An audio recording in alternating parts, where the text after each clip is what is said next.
आज हमारा वीडियो का टॉपिक है वीक फॉर्म्स। वीक फॉर्म्स क्या होते हैं? The syllable sounds that are unstressed in connected speech are called weak forms। कि जो भी हम सिलेबल को जब हम प्रोनाउंस करते हैं उनकी जो साउंड्स होती हैं कि कुछ पर हम स्ट्रेस दे के बात करते हैं और कुछ पर अनस्ट्रेस्ड होता है। तो जो अनस्ट्रेस्ड कनेक्टेड स्पीच होते हैं वो होते हैं weak forms, and the syllables that are stressed are called strong forms in English pronunciation। तो इंग्लिश प्रोनाउंसिएशन में जिस पर ज़्यादा स्ट्रेस दिया जाता है वो स्ट्रॉन्ग फॉर्म्स हैं, और जिस पर स्ट्रेस नहीं होगा या अनस्ट्रेस्ड होगा तो उसको बोलते हैं हम weak forms. In the sentence below, the first do is a weak form and the second is stress। Example है what do you want to do this evening। अब इसको कैसे हम बोल सकते हैं? What do you want to do this evening? It means जो हमने जो फर्स्ट टाइम जो do बोला है, ये जो हाईलाइटेड है, हाईलाइटेड डू है, इसको हम ड बोलेंगे। What do you want? और जो नेक्स्ट है उसको हमने स्ट्रेस देके जो है, इसको जो है हमने रेड वाले को हमने स्ट्रेस्ड डू। इट मीन्स एक ही वर्ड को कैसे हमने एक जगह स्ट्रेस देके किया है बात और एक जगह इसको अनस्ट्रेस देके जो है हमने प्रोनाउंस किया है। तो यही होते हैं जहाँ पर स्ट्रेस देके बात करते हैं वो स्ट्रॉन्ग फॉर्म्स हैं, और जहाँ पर स्ट्रेस देके बात नहीं होगा, अनस्ट्रेस्ड होगा, वो वीक फॉर्म्स है। नेक्स्ट है वर्ड एनिग्मेटिक। Enigmatic, enigmatic. अब कैसे हम प्रोनाउंस करें? एनिक इकट्ठा हमने प्रोनाउंस करा। मैटिक, मै म के ऊपर स्ट्रेस आ, तो इस तरह से हम इसको प्रोनाउंस करेंगे। नेक्स्ट है एग्जाम्पल, क्योंकि एग्जाम्पल से ही हम इसको कंप्लीट करेंगे। और इस पेपर में जो लिंग्विस्टिक स्किल्स का जो पेपर है इसमें आपको मैक्सिमम एग्जाम्पल्स ही देने होंगे। रिटन थियोरेटिकल इसमें कम है, टू द पॉइंट ही आपने राइट करना है, लेकिन एग्जाम्पल इसमें मैक्सिमम देने हैं। जैसे इसमें गिवन है ही went home after having lunch with us. अब वीक फॉर्म्स या स्ट्रॉन्ग फॉर्म्स कैसे हम इसको प्रोनाउंस करते हैं ये स्पीकर के ऊपर डिपेंड करता है और लिसनर के ऊपर भी डिपेंड करता है वो किस ढंग से उसको अंडरस्टैंड कर रहा है। जैसे इसको बोलने के जो हम कैसे प्रोनाउंस कर रहे हैं, he went home after having lunch with us.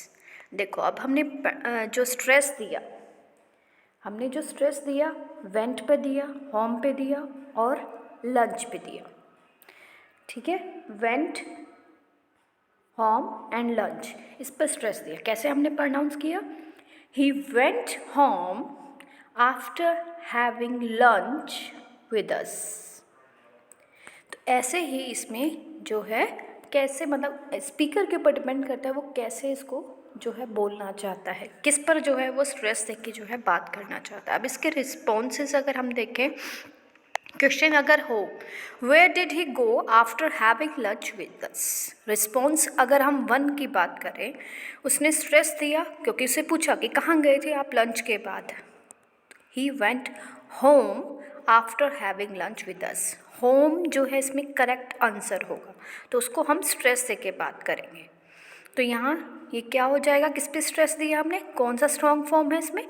Strong form होगा होम, बाकी सारे वीक फॉर्म्स। नेक्स्ट है response 2, where did he go after having lunch with us. अब देखो ये 2 रिस्पॉन्सेज हैं। He went home after having lunch with us, कि it means इसका एक रिस्पॉन्स तो ये हो सकता है कि होम पे स्ट्रेस दिया, कि अगर जैसे कुछ फ्रेंड्स जो है आपस में बैठे हैं, लंच किया है, वो आगे जो है मिलकर कहीं जाना चाहते हैं, लेकिन उनमें से एक फ्रेंड जो है घर चला गया, तो उसके बारे में अगर बात की जा रही है कि वो कहाँ चला गया, घर चला गया। और दूसरा क्या रिस्पॉन्स हो सकता है इसमें, he went home after having lunch with us. Went कि it means they want to sit some more times. अगर वो उनका जो ग्रुप था वो और कुछ टाइम जो है बैठ के बात करना चाहते थे या इकट्ठे जो है टाइम स्पेंड करना चाहते थे, लेकिन उनमें से एक फ्रेंड जो है चला गया। तो इट मीन्स इस तरह से जो रिस्पॉन्सेज है, रिस्पॉन्स 1 और 2, इस तरह से जो है उसके क्या रिस्पॉन्सेज हो सकते हैं, किस पर जो है वो स्ट्रेस दे के बात करना चाहता है, क्या उसका मोटिव है, क्या आंसर है, तो उसके अकॉर्डिंग जो है उसका रिस्पॉन्स होगा। In a simple sentence, only one syllable carries maximum strength or stress. This is called tonic syllable. Tonic syllable क्या है कि एक सिंपल सेंटेंस में जो एक सिलेबल है उसके मैक्सिमम स्ट्रेंथ और स्ट्रेस, जिस पर जो है सबसे ज़्यादा स्ट्रेस हो, उसको टॉनिक सिलेबल बोला जाता है। अगर हम पार्ट्स ऑफ स्पीच जो ग्रामर में है उसका एग्जांपल लें कि कैसे किस पर जो है वीक फॉर्म है या स्ट्रेस्ड है या अनस्ट्रेस्ड है, तो parts of speech in grammar में जो स्ट्रेस्ड होंगे often pronounced in strong forms. जो स्ट्रॉन्ग फॉर्म्स हैं, स्ट्रेस देके जो बात कर रहे हैं, तो content words like noun, verb, adjectives and adverbs, इन ये जो है स्ट्रॉन्ग फॉर्म्स होंगे, स्ट्रेस्ड होंगे। और अनस्ट्रेस्ड और वीक फॉर्म्स कौन से होंगे, स्ट्रक्चर्ड वर्ड्स। पहले हमने किया था कंटेंट वर्ड्स किया था, अब हमने स्ट्रक्चर्ड वर्ड जिसपे अनस्ट्रेस्ड होगा। प्रेपोजिशंस, कंजक्शंस, ऑक्सिलरीज जो मॉडल्स होते हैं, will, shall, can, could, may, might and articles a and the. तो इसलिए अगर हम इसको शॉर्ट में या इजी दोनों इकट्ठे जो प्रोनाउंस करते हैं, कंटेंट या स्ट्रेस वर्ड्स क्या है, verb, noun, adjective, adverb, question words, prepositional adverb and negatives. और structural unstressed words, modals, auxiliary verb, it means nouns, articles, adjectives, conjunctions, adverb, prepositions, question words, pronouns, prepositionals, adverb, negatives। अब इसमें जो है थोड़ा सा differentiate है, मैं अब इसको जो है नेक्स्ट उसमें जो है कंप्लीट इसको जो है क्लियर कर देंगे हम। नेक्स्ट है all structured word as shown above in the category B do not have strong and weak forms। जो कैटेगरी B में है उसको strong नहीं है, इट मीन्स वो weak forms है। लेकिन जो prepositions like कौन कौन से हैं, of, up, on, then, इसको हम do not have weak forms, ये जो है weak forms नहीं है। ये ध्यान रखना है कि जो प्रेपोजिशंस कौन कौन से, ऑफ, अप, ऑन, देन, ये जो है वीक फॉर्म्स नहीं है। और जो नेक्स्ट थर्ड पॉइंट है, they may be pronounced as strong and weak. अब वीक एंड स्ट्रॉन्ग कैसे है, अब द वर्ड टी द या दी हम प्रोनाउंस करते हैं, तो इसके पीछे एक लॉजिक है। देखो, द के बाद अगर कोई वर्ड स्टार्ट हो रहा है और वाउल से स्टार्ट हो रहा है तो वो स्ट्रॉन्ग फॉर्म होगा और उसको हम प्रोनाउंस करेंगे दी। लेकिन जब द के बाद THE द कब प्रोनाउंस होगा, जब इसके इमीडिएट बाद जो है जो वर्ड स्टार्ट हो रहा होगा वो कॉन्सोनेंट से स्टार्ट होगा, तो वो वीक फॉर्म होगा, अनस्ट्रेस्ड होगा, तो उसको द प्रोनाउंस करेंगे। ये इम्पॉर्टेंट पॉइंट है, ये याद रखना है कि जो द और दी कैसे प्रोनाउंस करते हैं, इनकी प्रोनाउंसिएशन कैसे अलग हो जाती है। दी कब होती है, जब वाउल होता है, नेक्स्ट वर्ड वाउल लेटर से स्टार्ट होता है। और द कब प्रोनाउंस करते हैं, जब हम द के बाद जो है THE द के बाद जो है हम जो भी वर्ड लिखते हैं वो कॉन्सोनेंट लेटर से जो है स्टार्ट होता है। अब इसका एग्जाम्पल हम ले सकते हैं पोएम के थ्रू। अब ये देखो कैसे टोन आता है, कैसे रिदम बनती है इससे। जो हम स्ट्रेस दे के बात करते हैं या अनस्ट्रेस्ड करते हैं तो एक रिदम बन जाती है। The woods are lovely, dark and deep, but I have promises to keep and miles to go before I sleep, and miles to go before I sleep. इस ढंग से जो है देखो कितना रिदम और कितना स्ट्रेस किस वर्ड पे दिया जा रहा है, किस वर्ड पे नहीं दिया जा रहा है, तो एक रिदम बन जाती है।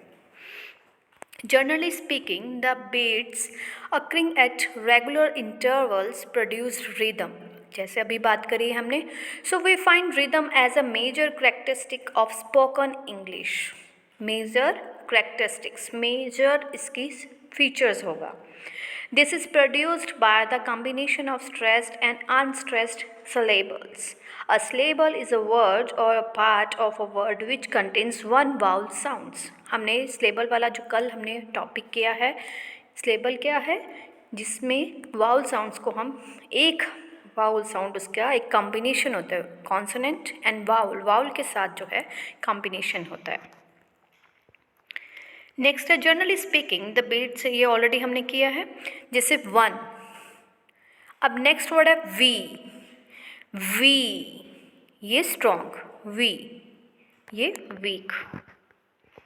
English is a stressed time language. There is roughly an equal amount of time between each stress in a sentence. तो इंग्लिश जो हम बोलते हैं तो वो क्या है, स्ट्रेस टाइम लैंग्वेज है, इसके कारण ही रिदम बनती है।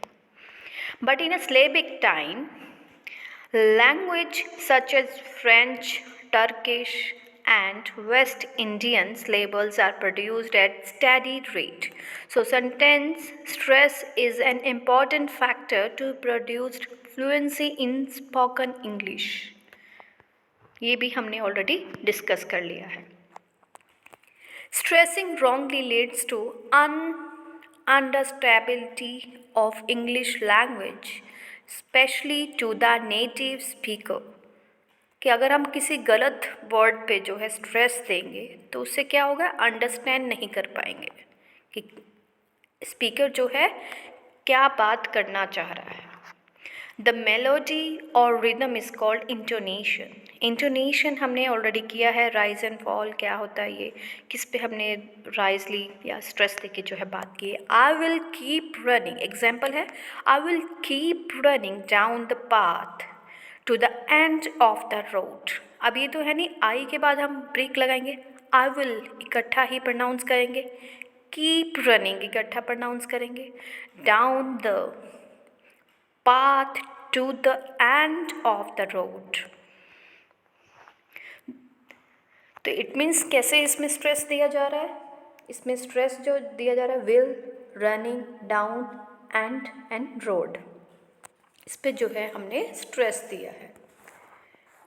नेक्स्ट टोन ग्रुप्स अगर देखें हम, टोन ग्रुप्स क्या है, we have three the here, three the here, THE and THE, get here, this one and this one, three, all are unstressed, किसी पे भी जो है स्ट्रेस नहीं दी, but it comes in contact with accented syllable it will be stressed.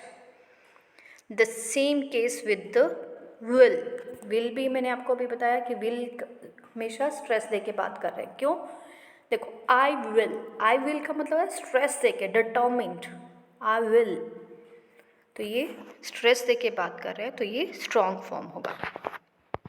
Next है the function words to and do take strong form before vowel sounds and weak forms before the consonant sounds.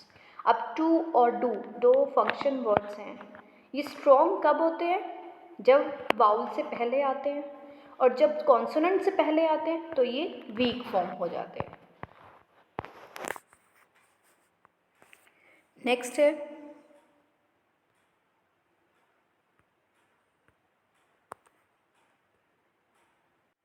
Next है preposition will always be in a weak form before accented pronouns. Accented pronouns से पहले हमेशा preposition जो होगी वो weak form होगी। Preposition will always in, ये already हमने कर दिया। शी विल, जैसे she is still working for for them है असेंटेड प्रोनाउन, तो इससे पहले जो है हमेशा ये फॉर जो वीक अनस्ट्रेस्ड रहेगा, वीक फॉर्म रहेगा. But on the whole, when to lay stress on these words forms, especially the modals verbs, and when to leave the accented, it is quite tricky. Tricky हो जाता है ये. जैसे example है इसमें, she is still working for, ये हमने अभी किया है फॉर दैम, लेकिन जब आई कैन डू इट, इसमें कैन क्या है, कैपेबिलिटी को बताता है. कैपेबिलिटी को बता रहा है. When the speaker uses the strong form of can, it gives the meaning of that she और he is fully capable of doing it. It means can यहाँ पर क्या यूज़ कर रहे हैं, क्यों यूज़ कर, कैपेबिलिटी को यूज़ कर रहे हैं. So the conclusion is that the strong and weak form conveys the intention of the speaker.